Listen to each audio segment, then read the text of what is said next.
So hello guys, this is cyclistang vlogger. So hello mga kapadyak. I'm here to I Love SMPC. So,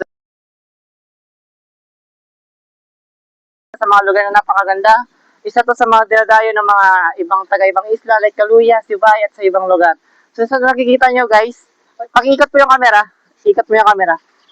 So nasa park na po pala kami guys. So sa nakikita nyo napakaganda po yung view dito. So ikot mo.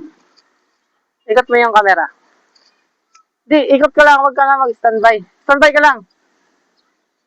So sa nakikita nyo guys, yung view dito.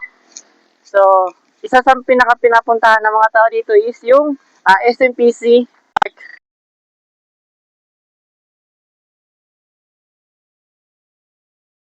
Stable na po tayong camera. So, like, last year is dito po hineld yung kay Ilyas guys.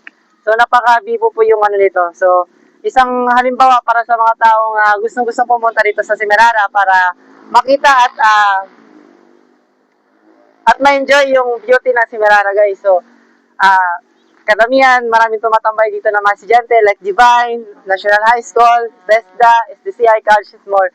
So, ako nga po pala si Loris Clark. Guys, bilang cyclistang vlogger, mga kapadyak, thank you for watching my video and don't forget to follow, subscribe my YouTube channel.